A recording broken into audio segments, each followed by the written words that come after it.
Assalamualaikum warahmatullahi wabarakatuh. Perkenalkan, nama saya Darussalam dari kelas 11 SMK 3JAN 18. Oke, di sini saya akan menerangkan tentang pemrograman mobile. Di sini saya sudah siapkan di PowerPoint. Tinggal kita buka PowerPoint-nya.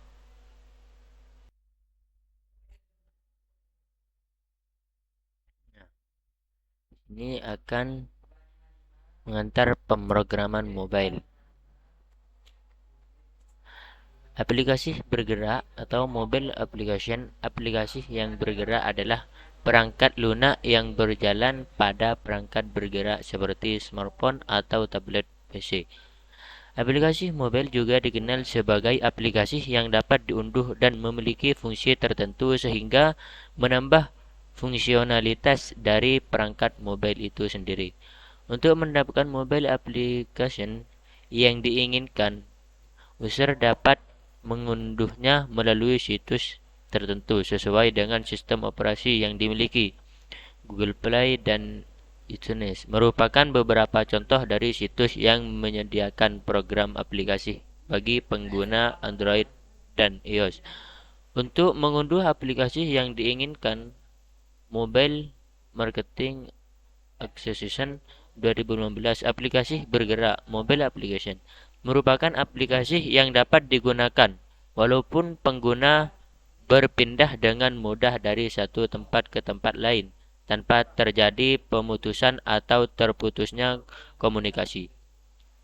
Aplikasi ini dapat diakses melalui perangkat nirkabel seperti pagar, seperti telepon seluler dan PDA.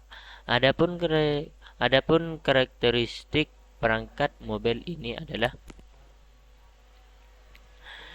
yang pertama adalah ukuran yang kecil. Perangkat mobile memiliki ukuran yang kecil. Konsumen menginginkan perangkat yang terkecil untuk kenyamanan dan mobilitas mereka.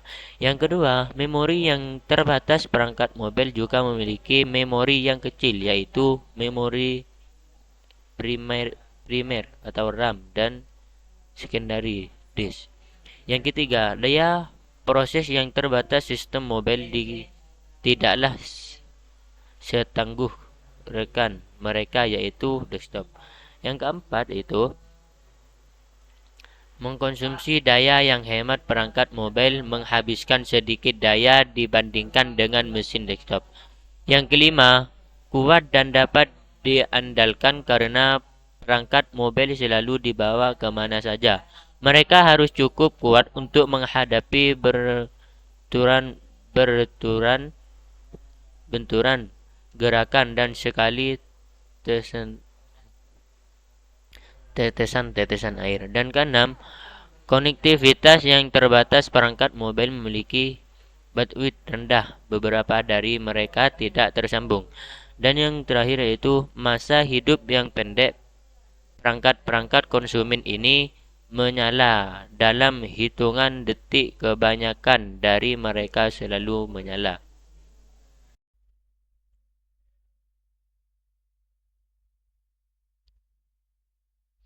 Nah, di area digital seperti sekarang ini, hampir setiap orang menggunakan smartphone untuk sehari-hari. Banyaknya pengguna smartphone di Indonesia yang semakin lama semakin meningkat dari segi penjualannya. Maka dapat dikatakan perkembangan penjualan mobile sendiri sudah berkembang dengan pesat. Sejalan dengan berkembangnya pasar penjualan mobile, maka perkembangan pula aplikasi pendukungan dalam perangkat mobile tersebut. Pengembang aplikasi mobile juga terus mengalami peningkatan. Tertingginya kebutuhan masyarakat akan aplikasi mobile tersebut tentunya berpengaruh kepada para pengembang aplikasi mobile untuk berlomba-lomba menciptakan aplikasi yang paling menarik pengguna. Saat ini sedikitnya ada 1,8 juta aplikasi gratis maupun berbayar yang ada pada Play Store.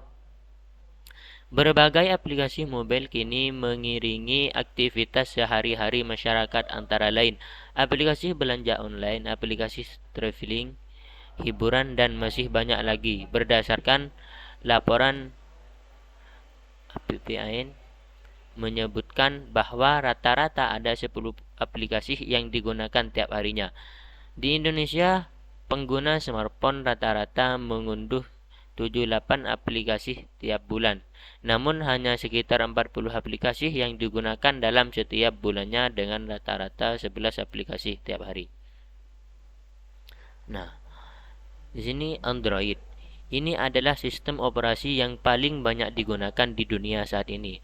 Android dirancang untuk teknologi mobile seperti ponsel pintar dan tablet.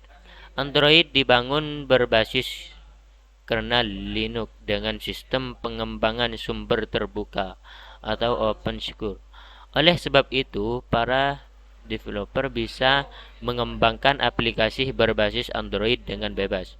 Yang kedua, Android dikembangkan sejak tahun 2005 dan mulai dipasarkan pada akhir tahun 2008.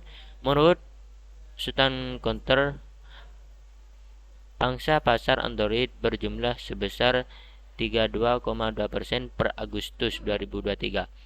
Berdasarkan data pangsa pasar dari IDC, perangkat Android yang terjual dicatat dari perusahaan Samsung, Xiaomi, Oppo, dan Transsion sebanyak 148,8 juta unit di kuartal kedua tahun 2022. Data tersebut lebih banyak apabila dibandingkan dengan perangkat komputer yang terjual pada rentang waktu yang sama, yakni sebanyak 1,2 juta unit saja.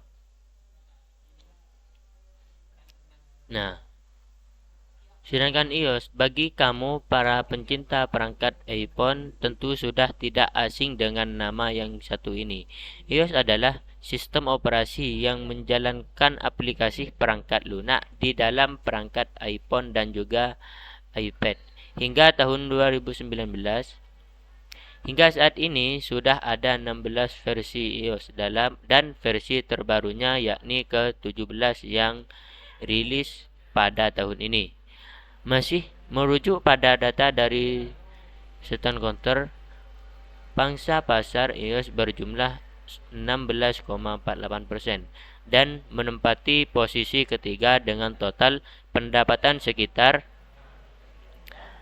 394,3 miliar pada tahun 2022. Di antaranya berasal dari penjual iPhone. Oke, mungkin ini saja yang bisa saya sampaikan. Kurang lebihnya mohon maaf. Terima kasih. Assalamualaikum warahmatullahi wabarakatuh.